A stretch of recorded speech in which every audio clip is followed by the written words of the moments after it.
Un cordial saludo a la estimable teleaudiencia. Hay una discusión permanente entre el sistema que se necesita para desarrollar un país en sus aspectos económico y social. Unos se decantan por una intervención estatal en todos los aspectos, manteniendo una dirección rígida de la economía. Otros por dejar a las empresas que se autorregulen solas, prácticamente en completa y absoluta libertad. En el primer caso, el ente regulador es el Estado. En el segundo se le deja el trabajo supuestamente al mercado, el cual no siempre se encuentra solo, sino que es manipulado por los grandes. Ambos sistemas por sí solos han fracasado. Y ahora los países buscan su reacomodo buscando un sistema que mezcle a ambos y encontrando la proporción adecuada de acuerdo a las condiciones de cada país. Si bien el mercado aparentemente libre, pero en la práctica controlado por los grandes, llámese neoliberalismo, capitalismo salvaje, demostró una habilidad económica más desarrollada que el otro para producir, falla estrepitosamente a la hora de repartir. El desarrollo económico se concentra en pocas manos y la brecha entre pobres y ricos se acrecienta. En los países subdesarrollados como el nuestro, fuera de una élite social a la cual pertenecen los sectores más florecientes de las zonas urbanas, que viven ostentosamente como miembros privilegiados del primer mundo, y las zonas marginales alrededor de los círculos urbanos que viven en el cuarto mundo, hasta los cantones rurales más apartados y pobres que han caído irremediablemente en el quinto mundo, viviendo un entorno de pobreza y abandono. Por otro lado, el socialismo extremo, comunismo, eliminando a la empresa privada, pierde ese motor productor básico de todo desarrollo que no debe nunca eliminarse, sino tan solo regularse. Con un sistema de reparto teóricamente equilibrado, falla al no disponer de lo suficiente y se establece así el racionamiento y la escasez. El fracaso de ambos sistemas políticos en su manifestación extrema, comunismo y capitalismo salvaje, se debe en ambos casos a un sentimiento carente de solidaridad del ser humano. Todo el mundo trabaja para su propia conveniencia. El resultado individual se pondera y potencializa. Si en un grupo de individuos a cada uno se le dará lo que hace, cada quien se esforzará más para ganar más. Si a ese mismo grupo se le dice que trabaje y que al final el trabajo de todos se sumará y se repartirá en partes iguales, cada quien trabajará menos y esperará que el otro produzca más para beneficiarse de ello él también, salvo honrosas excepciones. El ser humano en términos generales no ha evolucionado lo suficiente para ese grado elevado de solidaridad colectiva. El sistema sí colapsa por deficiencia en la productividad, aunque el reparto equitativo garantiza a todos una mínima subsistencia. El fracaso del comunismo como socialismo extremo estuvo básicamente fundamentado en la poca productividad. Por otro lado, el liberalismo extremo, capitalismo salvaje o neoliberalismo también fracasó, y su caída total tan solo se ha detenido en los países desarrollados por ingentes cantidades de monedas frescas y respaldo inyectadas al sistema, porque los más capaces se quedan con todo el pastel, dejando a los segundos y terceros con migajas, y a los últimos incluso sin ellas. La teoría de rebalse, que con exceso de productividad las ganancias rebalsarían y se llegaría a los más desposeídos, no solo resultó ser una utopía, sino que desde el principio era un engaño calculado. De esa forma ambos sistemas fracasaron por la carencia de solidaridad humana. El comunismo a la hora de producir y el neoliberalismo a la hora de compartir o repartir. La solución mundial está basada en esa adecuada combinación de ambos sistemas, de acuerdo a las características económicas, financieras y políticas de cada país. China continental lo especifica a su manera. El capitalismo se aplica cuando convenga a los intereses del Estado, cuando produzca más y sea más eficiente y cuando ayude a mejorar las condiciones de vida del pueblo. Definitivamente la empresa privada es un motor importante de desarrollo nacional, pero no puede dejarse que opere sola con las condiciones libres del mercado, porque en primer lugar un mercado libre es utópico, porque el mercado es susceptible de ser manipulado. Además, como en la vida marina, el pez grande se come con facilidad a los peces chicos. Se necesita un Estado vigilante, alerta, ágil y fuerte, que evite las distorsiones deliberadas o las disfuncionalidades arbitrarias, especialmente en las empresas monopólicas y cuasi monopólicas y en los cárteles oligopólicos fácilmente identificables. Por un lado, El Ministerio de Hacienda tiene que fiscalizar sobre todo a los grandes y reconocidos evasores históricos y dejar de utilizar definitivamente las prácticas del pasado de acosar a los micros, pequeños y medianos empresarios, mientras a los grandes, sobre todo a los históricamente protegidos, se les deja impune. En los países pequeños como el nuestro, los grandes consorcios son muchas veces más grandes que el gobierno en su conjunto. Muchas veces los funcionarios no tienen el valor de enfrentarlos. Muchos tienen miedo y otros consideran más provechoso quedar bien que actuar bien. A veces hay síntomas de corrupción, pero muchas veces es solo cuestión de costumbre o de inercia o como parte de la naturaleza del ser humano. Y eso no es patrimonio de nuestro país, ni tampoco es producto del siglo XX o incluso del siglo XXI. Trasciende el tiempo y el espacio. Ya Leonardo da Vinci lo decía hace aproximadamente 500 años en la Italia del Renacimiento. Oh miseria humana, ¿a cuánto te sometes por el dinero? Por eso, ojo, cuando se privaticen los servicios públicos, aunque lo mejor es que se suspendan definitivamente las nuevas privatizaciones, porque pueden crearse entes fabulosos, algunos de los cuales se vuelven monstruos aparentemente invencibles. Aunque todo gigante arrasador tiene siempre sus pies de barro, generalmente hace falta voluntad política para detenerlos o al menos enderezarlos, y no hay muchos políticos dispuestos a ello.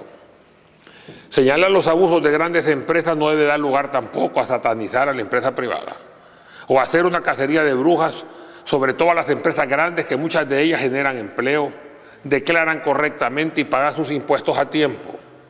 Hemos dicho que no nos gustan los radicalismos.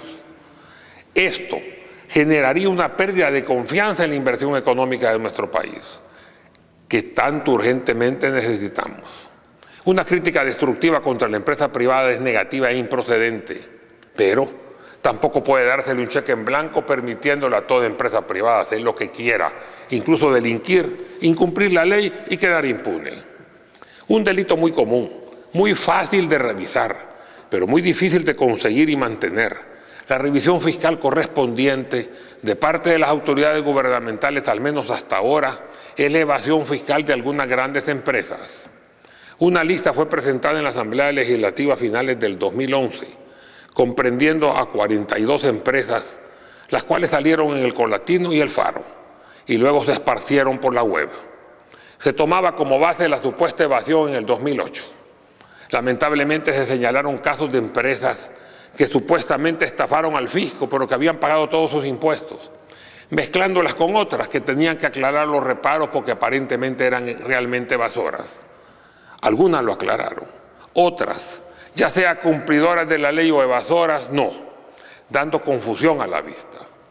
Estamos esperando que el Ministerio de Hacienda actúe cumpliendo con su deber, aunque no necesariamente tiene que hacerlo en forma pública. La confusión provino de considerar como evasión la diferencia final del pago del impuesto con el impuesto real computado, olvidándose considerar el 1,5% de pago a cuenta pagado mensualmente en forma adelantada, y que este año será del 1,75%, y las retenciones que se realizan a terceros o por terceros. Si este principio se aplica, al mes 25 empresas del grupo de 42 quedarían automáticamente exonerados, pero estarían todavía 17 que el Ministerio de Hacienda debería revisar confirmando datos para no volverse un cómplice pasivo. Empresas que fueron señaladas, pero que de acuerdo a dichas listas en realidad pagaron correctamente sus impuestos son, entre otras, Scotiabank, Compañía Azucarera Salvadoreña S.A., Duke Energy, Escocia Seguros, Ingenio El Ángel, Ingenio La Cabaña, Banco HSBC Salvadoreño S.A., etc. En aclarando conceptos no solo señalamos lo malo, sino que también reconocemos lo bueno. De las presuntamente evasoras, muchas de ellas incluso declararon pérdidas y no pagaron ningún impuesto y pidieron además la devolución total del pago a cuenta del impuesto pagado en forma anticipada. Hablar de ellas sin revisar sus libros y confirmar los datos sería improcedente, y es el Ministerio de Hacienda el que puede revisar, confirmar o exonerar. Yo puedo ahora hablar de una de ellas porque he tenido a la vista sus balances auditados y en efecto declaró pérdidas en el 2008. Quitó más de 9 millones del balance para impuestos y no los pagó al fisco porque los declaró diferidos, perjudicando al gobierno, a los pequeños inversionistas, disminuyendo artificialmente el valor de sus acciones y al pueblo en general con estas tarifas onerosas de electricidad, normalmente al aumento. En los próximos días vendrá un nuevo paquetazo eléctrico. Esas pérdidas operativas se vuelven inconcebibles cuando la compañía es un perfecto monopolio y ha sido subsidiada por decenas de millones de dólares en ese año del 2008. Me refiero a la compañía de alumbrado eléctrico de San Salvador SADCB, CAES, que es una especie de patito feo. O como dicen los pequeños inversionistas de dicha empresa, a quienes se les ha perjudicado en su patrimonio, que es la oveja negra de la familia. CAES es un fracaso contable, no real, porque los balances están a simple vista maquillados. Esto tiene que denunciarse y corregirse. Ya lo dijo Cicerón en la Roma imperial. La verdad se corrompe o con la mentira o con el silencio. ¿Y qué dice la jueza del juzgado tercero de lo civil mercantil donde se celebra el juicio contra CAES? ¿Y qué dice el Ministerio de Hacienda? ¿Nombrará peritos con cerebro, valor, dientes y uñas para fiscalizarlos? CAES es la única empresa de electricidad distribuidora de ella que aparece en la lista. Las demás, y hay que aclararlo, ni siquiera fueron mencionadas. Y CAES ni siquiera puede revertir los reparos. He aquí un resumen de lo dicho públicamente en su oportunidad en la prensa nacional por el Comité de Accionistas Minoritario de CAES con respecto a la declaración fiscal de esa empresa en el 2008. 1. Para empezar, todas las compañías distribuidoras de energía en nuestro país, excepto CAES, declararon apreciables ganancias en el 2008 e incluso repartieron jugosos dividendos. Todas actuaron con las mismas condiciones del mercado, los mismos precios de compra de la energía, los mismos subsidios y las mismas regulaciones, con una ventaja adicional para CAES de disponer de mayores y mejores clientes, la zona del Gran San Salvador y casi la mitad del mercado nacional. No hay razón así para que CAES sea la única que declare pérdidas. 2. El subsidio a los clientes pequeños con consumos menores de 99 kilovatios hora y además el subsidio mayor entregado por CEL, conocido como Fondo de Compensación y que beneficia a todos los usuarios, incluyendo los grandes consumidores, ambos en el 2008 dieron un valor de más de 40 millones de dólares a CAES, los cuales se evaden en el balance, ya que no se tabulan como un ingreso real complementario de la venta de energía, disminuyendo así sus ganancias reales, evadiendo al fisco y perjudicando a los pequeños inversionistas. Fuera de ello, se retiraron 9.2 millones de dólares para un supuesto pago de impuestos. La misma ley establece que ni los socios pueden retirar utilidades mayores que las obtenidas y por consiguiente tampoco pueden retirarse para otros menesteres. Lo inaudito del caso es que esa cantidad sustraída del balance al fisco aparentemente solo le entregaron medio millón enviando 8.7 millones a alimentar un fondo de impuestos diferidos y por tanto no pagados todavía, que a través del 2008 contabilizaban ya 36 millones de dólares. 3. CAES definitivamente obtuvo más ganancias en el 2008, aunque las disminuyó artificialmente a través de revaluación millonaria de activos aplicándole una nueva depreciación, préstamos bancarios para prestar a empresas ajenas a menor tipo de interés de lo que CAES paga a recibir los préstamos, impuestos de la renta diferidos, fondo transitorio millonario que solo en el 2008 subió 43 millones de dólares, gastos excesivos, subsidios millonarios del gobierno no reflejados en el balance como ingresos, etcétera, etcétera, etcétera. Además, costos de transferencia de tecnología por valor de 6,5 millones de dólares anuales, absolutamente innecesarios, como que si se tratara de tecnología de punta, y los recibos de 6,5 millones sin recibo alguno y sin descuento del 10% que la ley establece para pagos particulares.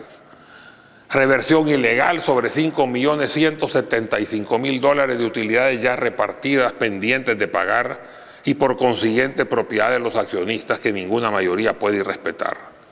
Insisto, la empresa privada debe ser protegida pero no tolerada en sus abusos. Según el Faronet, el 16 de diciembre del 2011, hasta el mismo presidente de la ANEP exigió al ministro de Hacienda aplicar la ley sobre aquellas empresas que estén evadiendo impuestos. Controlar a las empresas evasoras es parte fundamental de la reforma fiscal. ¿De qué sirve aumentar los impuestos si esto, sea cual sea el porcentaje tasado, son evadidos? Sería únicamente castigar a los correctos y premiar aún más a los que actúan en la ilegalidad fiscal. La revisión decae a profundidad directamente de parte del Ministerio de Hacienda y nombrando peritos acuciosos para el juicio que se ventila con los pequeños accionistas de CAES en el juzgado tercero de lo civil mercantil es absolutamente necesario y es realmente el cruce de caminos de este gobierno de cambio. En el cruce de caminos no se puede ser indiferente, o tomamos un camino o tomamos el otro. La impunidad no puede continuar y la ley tiene que aplicarse a todos, no solo a los débiles. Señor ministro de Hacienda, tiene la palabra. Muchas gracias.